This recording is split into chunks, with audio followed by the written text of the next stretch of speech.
বিশ্বাস করবেন কিনা জানি না, সবাই ওদিন নেমে আসছিল মৃত্যু ভয়কে দূরে রেখে। তো ওই দিনের একটা ঘটনা আমাকে এখনো ভীষণ আবেগতাড়িত করে।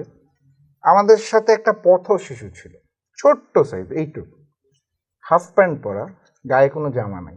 ওর কাছে পুরো জিনিসটা খেলা ছিল, যে আমরা গলি থেকে ঢুকে ইট পাথর মারতেছি, ওই পাশ থেকে টিয়ার গ্যাস বা গুলি আসলে আমরা আবার ঢুকে যাচ্ছি।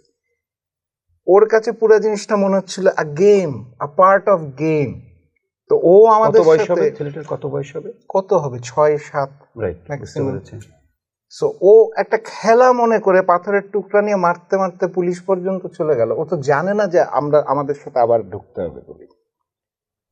এক হাতের মধ্যে চলে গেল পুলিশের কাছে। আমি গলির মুখ থেকে তাকায় আছি, আমি দেখলাম যে সিভিল ড্রেসের একজন পুলিশ, সাথে তো পোশাকধারী পুলিশ, সিভিল ড্রেসের একজন পুলিশ, তার কাঁধে একটা ছোট ব্যাগ ঝুলানো, ওখান থেকে একটা রিভলভার বের করে ছোট বাচ্চাটার ঘাড় ধরে এইখানে গুলি করছে। আপনি বিশ্বাস করবেন, আমি অনেক রাত ঘুমাতে পারি না, আমি অনেকগুলা রাত ঘুমাইতে পারি না। এই সিনটা মানে আমাকে ভীষণ ভাবে, মানে আমি যতবার চিন্তা করি এই সিনটা আমার, এটা কিভাবে সম্ভব হয়? একটা মানুষ যদি হয়, আমি জানি না, যিনি গুলিটা করেছেন তিনি যদি মানুষের বাচ্চা হন কিংবা মানুষ হন, এটা কিভাবে সম্ভব হয়?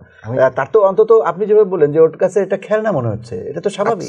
অ্যাবসলিউটলি, মানে ওর কাছে কোনো কিছু ছিল না। মানে আমি এটাকে কিভাবে মারলো আবার একটু যদি বলতেন। মানে খেলতে খেলতে সে চলে গেল পুলিশগুলোর কাছে। ড্রেসের পুলিশ যারা ছিল তারা দাঁড়িয়েই থাকলো। একটা সিভিল ড্রেসের পুলিশ তার কাঁধে ঝুলানো ছোট ব্যাগটা থেকে একটা রিভলভার বের করে বাচ্চাটার ঘাড়ের এখানে ধরলো, মাথার এইখানে বন্দুকটা রেখে গুলি করলো। এটা আমার নিজের চোখে দেখা, এবং আমি খুব আবেগতাড়িত হই, কারণ আমার দুটো সন্তান আছে, একজনের বয়স 6 বছর।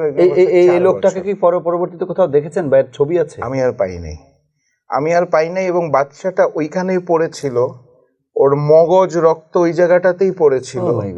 এবং পরে যখন পুলিশ এক সময় সরলো, আমরা ওই জায়গায় গেলাম, এবং ওই রাস্তাটার উপর দিয়ে আমাকে প্রতিদিন, বর্তমানে আমাদের যে কার্যালয়, ওইটা দিয়ে যেতে হয়।